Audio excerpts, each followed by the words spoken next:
Hi everyone, my name is Sagit. Today I'm going to teach you how to use the cane in belly dance. First of all, I would recommend not using this kind of cane, but rather this thinner and lighter cane, because it's easier to maneuver and it's not as heavy. Also, I would recommend practicing in an open space and not at home, just because if you don't have enough exercise, you might let the cane slip out of your hand and then stuff might get broken, or God forbid someone will get hurt. Before showing you in a close-up exactly how I'm holding the cane, if you have a cane with one side curved, remember always to hold it from this side, which is straight. I never want to do this. This is a little bit like Charlie Chaplin, yeah, not belly dance. So when dancing with the cane, you would use your dominant hand. So if I'm right-handed, I would use my right hand. If you're left-handed, use your left as you practice. And of course, if you want to do a double cane dance, something like that, you would have to learn how to use both your right and your left hand. But I would recommend, of course, starting with one cane and really getting good at and understanding how to use the cane correctly before you start practicing with your weaker hand. So I wanted to zoom in a little bit more so you can actually see the way I'm holding the cane. When holding the cane and working with it, I want it always to be attached to this part of my hand. So I'm putting it here, and even if I'm going to open my hand as I turn it, my thumb is always holding it in place. Yeah. So if I turn it, I'm always keeping it here in this position.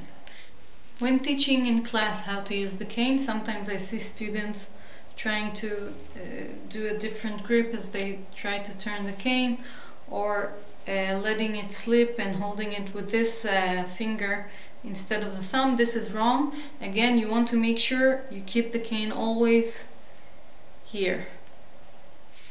Okay, so now I'm going to teach you how to turn the cane forward. Again, remember to hold it as we talked about. And always when I start, I want the cane to be upright, straightforward. This is a good way to show you're in control of the cane, not holding it like this or like this. So make sure starting and finishing a movement, usually it will be like that. So if I want to turn it forward, I would let the cane drop forward. Doing that, I'm going to turn my wrist towards the ceiling, like that. Okay? Now, because I wanted to continue the turn, I have to really work with my thumb to make it go up again, and then I'm closing my hand. Okay? So as I'm turning, I'm going to go closed, and then open, and then close, and then open, and then close, using really my wrist all the way. And make sure you keep your thumb holding the cane. If not, it will fly out of your hand. So usually the momentum will do the trick. Once you started the turn, you won't have to really use force to make it happen. Okay? So again, forward, open up to the ceiling, close.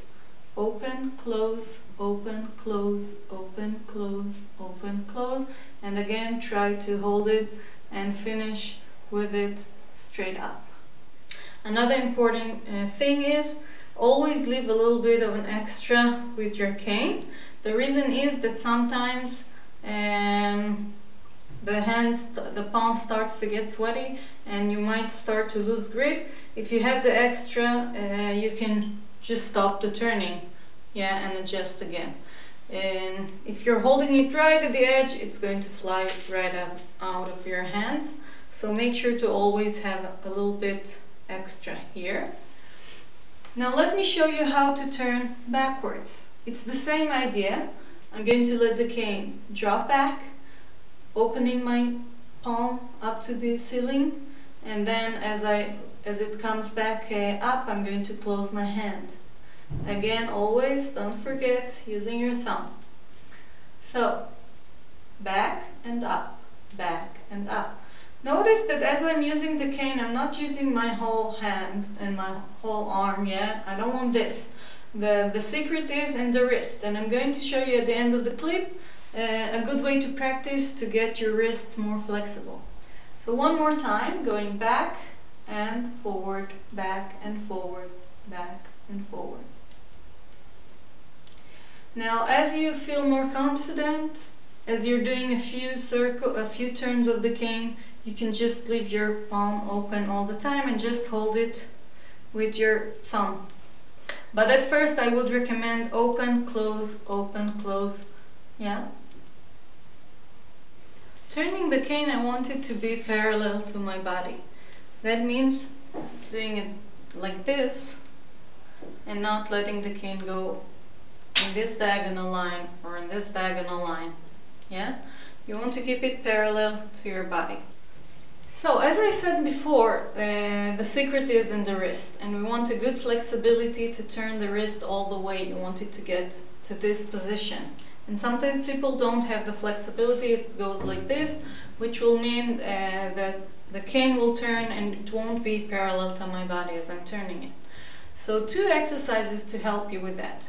One is just to hold your hand like this and just rest the other hand on your fingers. You don't want to really push down and hurt yourself, yeah? Just lay it on it and the weight of the second hand will do the trick. If you want to do a double cane and practice also with your weaker hand, of course, practice the same way on the other side. Another good exercise is just to hold your wrist and really try to turn all the way with the other hand, just making circles like that. And again, if you want, you can practice like this. It's a good practice also for little decorations with your hands as you dance. Thank you for joining me. I hope you enjoyed the video and you found it useful, and I'll see you next time.